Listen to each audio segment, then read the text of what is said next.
Hello guys, so nandito ngayon tayo sa bilihan ng bag guys. Kasi kahapon, may order kasi akong bag. So mahal yun. Mas mura-mura siya guys. Tsaka malaki siya. Uwi rin kasi siya ng Pilipinas. So yung place niya is malayo sa lugar. Pero matagal ko na siyang suki guys. Pag may binibili ako, gusto rin niya. So ngayon, parang nire-review ko. Tapos sabihin niya, gusto niya rin daw. So, ayan, nakabenta tayo ng bag. Ang laki guys niyan. Ayan. Kahit pa na yung kaya mahilig ako diba sa bag guys. Kasi nga, nagtitinda talaga ako ng bag. Ginagawa ko model. Pag may nagkagusto, ipipm lang ako. Tapos babalikan ko. Yun, ibibilang ko na sila ng bag. Maganda kasi ang bag dito guys. Very quality. Pero kinukyusi ko pa rin siya. Yan, tingnan mo. Kyusi ko pa siya guys bago ko bilhin. May mga other color siya. Yan yung nagustuhan niya, black. Unang pinakita ko sa kanya yung green. So ngayon, mas the best yung black, no? Safe sa dumi. Kaya maganda siya. Voice over lang ako guys kasi nga may music dyan. It's better na mag voice over na lang tayo guys. So ayan ang aking napili. Ayan. At tinawagan ko pa siya guys. Kasi nga busy rin siya. So habang ako ay namimili ng bag, siyempre ang customer, kausap ko kung ano yung gusto niyang kulay. Ayan. Before kasi guys, nagtinda ko ng maraming bag. So naubos yun. Pinabox ko lang nga yun eh. Pero ngayon, dito ko lang siya di-deliver kasi nga isi-send 7-Eleven or post office. Yung place niya kasi guys malayo sa market or Kabias na. Parang province kasi yung place niya. Ang ganda niya talaga. Pang travel, talaga siya bag kasi yung back niya, yan, may lagayan. Nagtaka ako ba't open. So, ayan, lumiit siya guys. Oh. Diba, ang ganda. So, ayan ang mga other color. We have, green. At saka to guys, yan. Black laki yan. Red, may red, blue. So, may other color. Ayan naman. So, mas the best ang plain. Ayan. So, we have another colors. Gray. Ayan. Ang dami niyang bag guys. Magaganda siya. Pero yung mahal. Ayan o. Yun yung napili ko. Mas mura-mura. Ayan. Ang gaganda o. Yung red. 400 na lang daw siya mabili ko. So, ayan ang mga other bag. Ayan. Mabenta talaga rito bag o.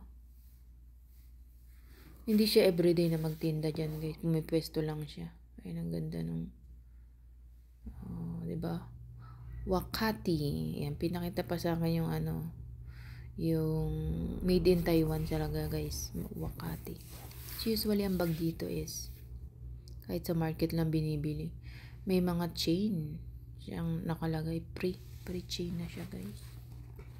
Kaya maganda nga dito magbili ng mga bag. Kaso lang, sa luggage, mahirap magbitbit. Kaya, kasi napadala ko na yung box ko. So, hand carry ko na lang yan. Baka mag-over tayo. Cute, yung 20 lang yung ating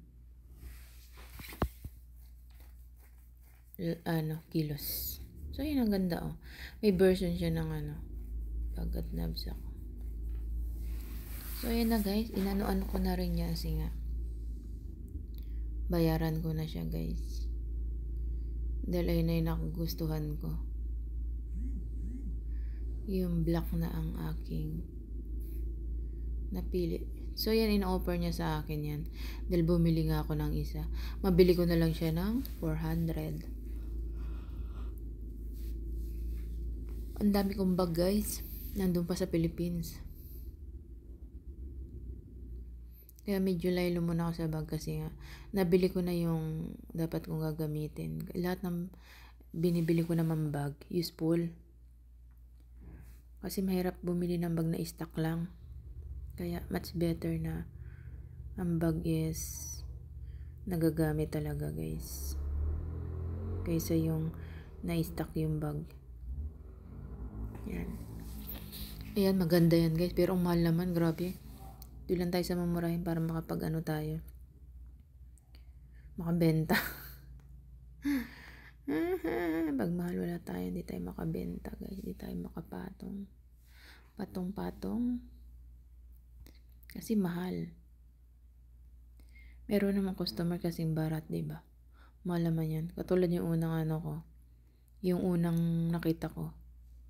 Kasi nga ano siya yung mahal. So hindi niya nagustuhan. Kaya binili ko na lang yung mas mura. At pinakita ko sa kanya guys. Kasi mamili siya. Kung ano yung kanyang gusto. So bayaran na natin ang...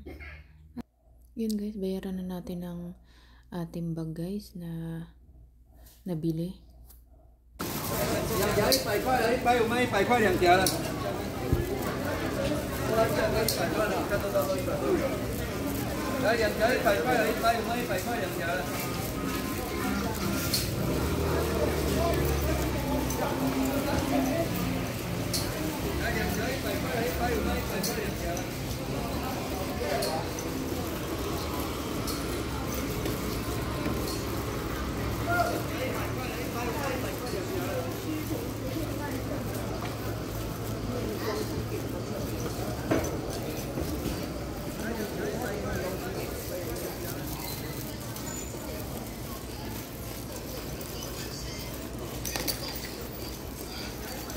Guys, nakabenta tayo ng bag.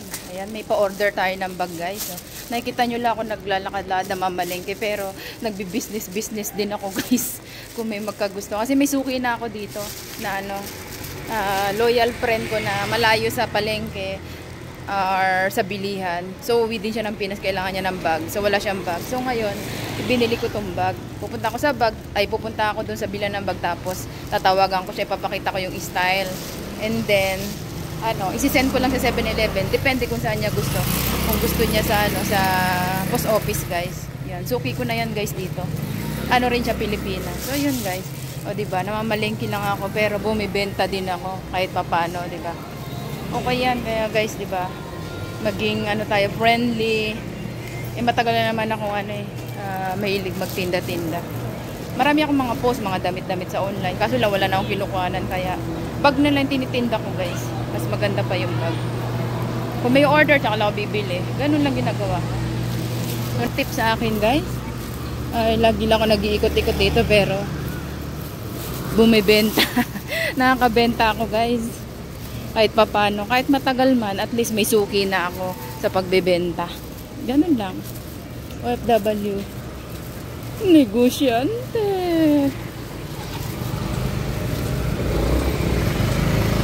Kung nakikita nyo, lagi ako nagtitingin-tingin ng bag kasi meron nag-order sa akin, may nagpapabili sa akin guys.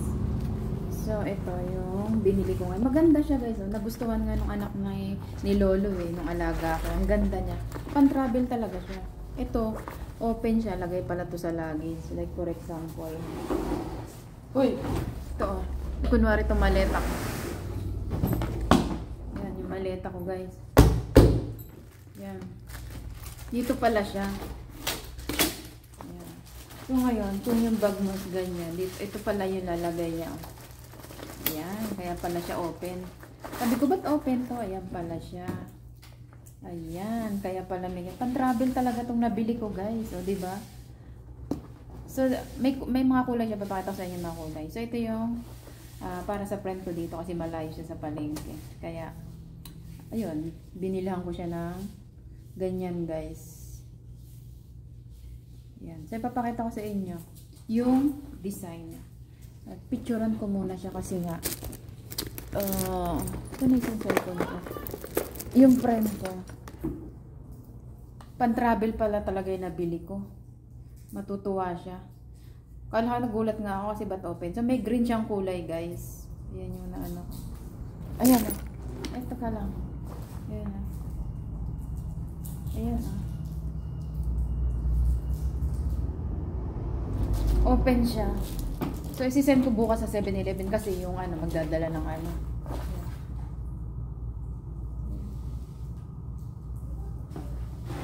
Ayan. So ayun na. So ito nga siya guys. Ayan. O diba? Pwede mo siyang paliitin. Yun nga. Ito. Meron siyang ano. Ganyan. Ay, open muna natin. Kasi doon di ko gaano kasi nga may music. So yun. May packet siya sa loob guys. Packet. Ayan. Para hindi siya mababasa ng ulan. Nylon material siya. May lagayin siya ng key sa loob or if you want ano wallet, something ganyan, pouch, hindi madukot. Tapos, so may bulsa pa dito, this one. And dito meron pa siya isang bulsa. Isa pa siyang bulsa. So black yung kulay, marami siyang kulay guys. So maganda yung green tsaka yung black. So ayan, laki niya, diba? Ang laki niya. So papalitin natin siya guys. Kasi meron siyang yan. QC ko to guys. Siyempre, diba? Mapapaya tayo sa customer. Sa suki natin. So, ayan siya. Pwede siyang palitan. Yan. Wow. O, diba? Maging sexy na siya, guys. Ayan. Ayan. Tapos, papasok mo lang siya dyan. Tapos, i-close mo yan. Ayan. And then, so, na isang zipper na. Hindi ko na-close ang zipper. Ito. Isang zipper siya dito, guys. Ayan, o. O, diba? Nagka-korte siya. O, diba? Ang ganda ng dating niya. O, tapos, tela yun dito. As in, matibay na matibay siya, guys. Kaya, panalo tayo sa napili natin bag. Thank you so much sa aking friend na si Janet. Ito na ang kanyang order. Pinabiling bag. Order pinabiling bag. Ayan na. Ano siya? Wahati ang ano niya, ano ng bag. So gawan Taiwan to guys. So magaganda ang mga bag dito, no. Kaso lang mahal. Siyempre, kumbaga parang dito sa amin parang mura lang, huwag ka lang mag-convert kasi pag nag-convert ka pa abot kunwari 816 na 'yon. Parang kalahati, 16 or 14, 1 ganun. Yan, so kasi nga Taiwan din siya kaya.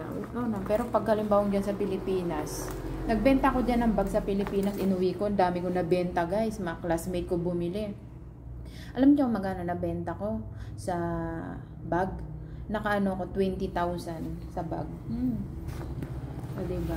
So usually guys, kung mag-order kayo ng bag, sa mga video ko mayroong mga bag din. So ito na ang ating next i-deliver guys. Bukas i-send ko na to kasi nandito na yung address. Send ko sa 7-Eleven or post office. Depende kung saan niya gusto. Kasi nandito na sa akin yung address. Pinadala niya na sa akin. Baka sa 7-Eleven to. Oh, pang airport. Ayan na. Maganda daw. Sabi niya, oh. So, tatanong ko siya kung saan. Ayan. Send niya na sa akin yung address guys. So, bukas, siya magbabayad ng shipping fee nito. Tapos, yung payment, ipapadala niya na lang sa akin sa post office. Ganun yung ginagawa namin. So, regular ako na siya guys. Regular customer suki. So, yun ang ating bag ngayon. Review. Thanks for watching!